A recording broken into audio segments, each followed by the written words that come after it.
The ink that bled the world. Part 4 of 4. Liran said nothing for 2 hours.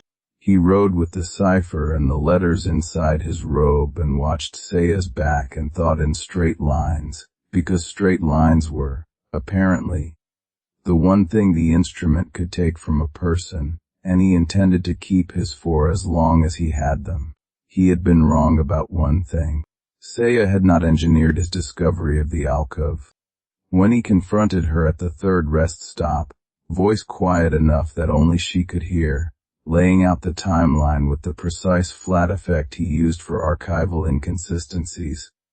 She listened without interrupting and then told him to look at the survey assignment more carefully.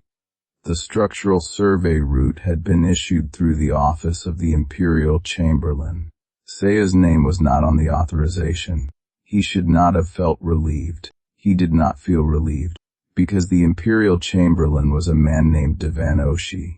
Liran, his father's older brother, who had managed the family's administrative legacy in the palace since before Liran was born, who had pushed for Liran's archivist appointment 9 years ago over several more experienced candidates, and who had been in the palace for 51 years.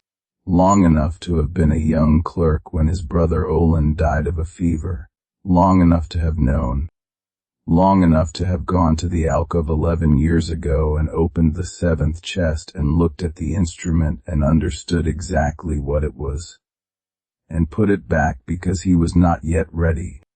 The magic had been dying for 11 years because Divan Oshi had touched the cornerstone of the Empire's resonance network and broken the bond, and the Empire had been bleeding out in magical silence ever since. He had waited. He had placed his nephew in the archive. He had waited for the right person to find the letters, not to stop the war, but to discredit the emperor, to put the founding lie on public record, to create a crisis of legitimacy so profound that the emperor would be unable to govern.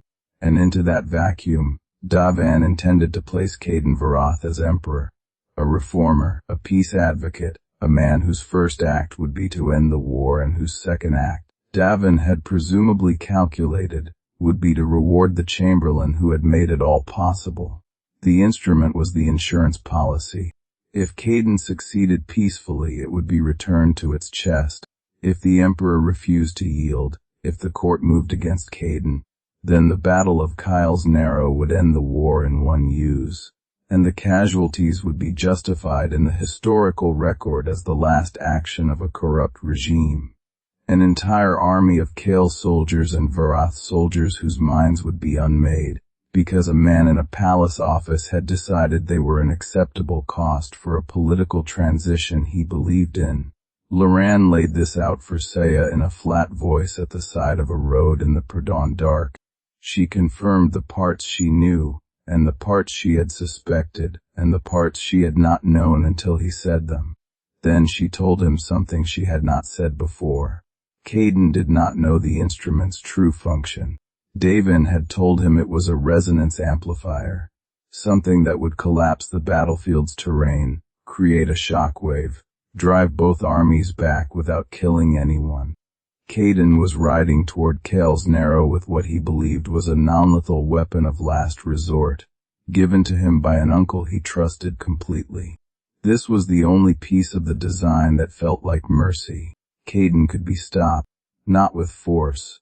The 3 soldiers couldn't hold a man who believed he was ending a war. With the truth, with the letters, Liran had proof that the war had no legitimate basis. He had proof of what the instrument actually did. He had, for the first time in this entire sequence of events, the only thing that had ever actually changed anyone's mind, evidence presented to someone willing to look at it. They reached the western observation post at the first gray light of dawn. Caden Varath was there, standing at the edge of a ridge overlooking the massing armies in the narrow pass below, the instrument in his hands. It was smaller than Liran had expected, a rod of dark material, neither metal nor stone, that seemed to absorb the light around it rather than reflect it, etched with the counter-clockwise sunburst that Liran now recognized as the original Varath mark, the real one, predating the mythology. Caden heard them coming and turned, and his expression was the expression of a man who believed in what he was holding and was not ashamed of it. Liran walked forward alone. He did not have a weapon. He had the letters. He spread them on the ground between himself and Caden in the gray dawn light, and placed the cipher beside them, and stood up and told Caden everything, in the flat, precise voice of a man who had spent 9 years cataloging the truth so the powerful could ignore it, but had decided that this particular powerful man was the first one worth trying. Caden looked at the letters for a long time. He read the cipher's description of the instrument, while holding the instrument. He read his uncle's name in Liran's reconstruction of the timeline. He sat down on the ridge above the armies with the instrument across his knees, and did not speak for a very long time. Then he set it down in the grass beside him. He asked Liran what he thought would happen if the letters were published. Liran told him the war would lose its justification. The emperor would face a legitimacy crisis. The peace faction in court would gain enough ground to force negotiations. It would not be clean. It would not be fast. But it would be built on something real. Caden looked at the battle forming below, at thousands of soldiers from both sides who did not know that the reason for the war had been manufactured in a room 400 years ago. He picked up the instrument and handed it to Liran. He told him to take it somewhere no one would touch it again. He told him the letters should be sent to every court in the known world before sunset.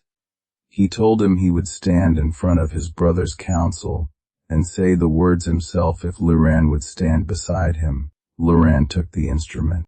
It was lighter than anything that old had any right to be. He looked down at the armies in the pass below and thought about the empire his grandfather had tried to dismantle quietly, and the empire his uncle had tried to remake violently, and the empire that was now in his hands to do something else with entirely.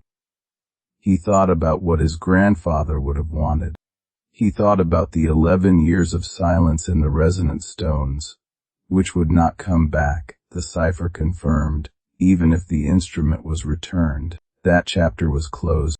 They rode back to the palace as the sun rose behind them. The letters went out before midday. By evening, the emperor had summoned his council. By the following morning, the Battle of Kale's Narrow had not been fought. It never would be. Davenoshi was arrested in his office at the 3rd hour of afternoon, surrounded by 51 years of administrative legacy and the survey assignment he had forgotten to retrieve from Liran's desk. He said nothing. He looked at his nephew across the room with an expression that Liran would spend a long time trying to classify. Something that might have been recognition. The look of a man who had bet on the right variable, but miscalculated which direction it would move. The instrument was sealed in a new chamber, deeper than the old one, with a lock that required 2 keys held by 2 people who never met. The magic did not return to Varoth stones. It never would. The empire would have to learn to be real without the resonance, to build roads and govern people and fight its battles and make its peace entirely in the world of solid things, without the borrowed power of a foundation it had never deserved. It was. In the archive 2 weeks later, Liran sat at his small desk and opened the first page of a new ledger, not for tax records or succession contracts, for the actual history of Varoth, from the beginning, written by a man whose family name was on the room where the truth had been waiting. He dipped his pen. He wrote the first line. The empire had not been founded by a god, but it could, if it chose to, be rebuilt by people who knew what it actually was. He thought that was probably enough to start with. The magic never came back. The empire survived anyway, not because it was chosen by the divine, but because one scholar sat down and decided to write what was true instead of what was useful. And that, it turned out, was the only founding act that had ever mattered. That's it for part 4. Follow Untold Lores for part 1 of our next story. Like and subscribe for daily stories.